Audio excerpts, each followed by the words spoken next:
kuna tafiti ambazo zinaonekana sasa hizi unaambiwa kwamba mpaka kufikia mwaka 2158, hiyo ni miaka 100 na mingi kidogo sana.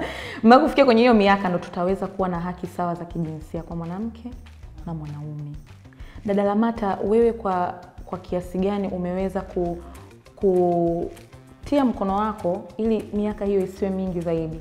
At least hata tupunguze, yani tumefika kwenye miaka fulani ndo tumepata hiyo usawa wa kijinsia. Kitu gani ambacho wewe unakifanya kuhakikisha kwamba usawa wa jinsia unapatikana haraka?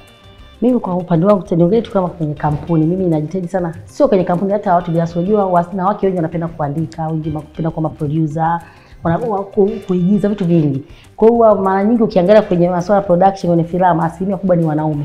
Hata ukifuatilia, yani wanawake tu labda zikia 30%, wanaume 70%. Hasa kwenye crew, nyuma kamera na nini. Lakini najitahidi sana kuwatengeneza wanawake. Lakini nikwambie kitu, ugumu ambapo upo, ambako nasema hiyo miaka inaweza ikawa na inaweza ikafika na ikapita. Kwa sababu mimi mwenyewe nimefanya research, nimeona wanawake wengi hawajiamini. Mimi nimechukua wanawake wengi kuwafundisha uandishi, kudirect, lakini yani mtu anafanya siku 2 ya 3 kadanganyika, siku 3 sijui, yani tunadanganyika zaidi. Mimi nimejaribu sana kuwasaidia wanawake. Wachache wameweza, lakini asilimia kubwa wanafeli katikati.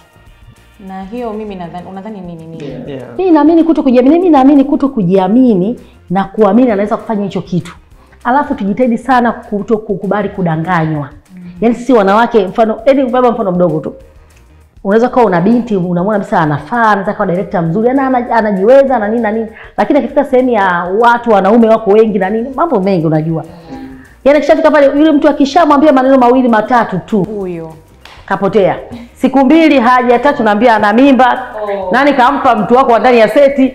Kazi, yani shughuli imeisha. Kwa hiyo mimi maoni naumia kwa sababu naona huyu mtu nimemleta mimi hapa ajifunze, aweze kuwa kama mimi. Lakini yeye tayari kashapita huko, hapo naona kabisa ana akina na uwezo. Mimi nadhani pia ni na jamii yetu inavyotufundisha sisi wasichana kwamba pata attention kwa mwanaume ndio. Yani ukae ndani, yes.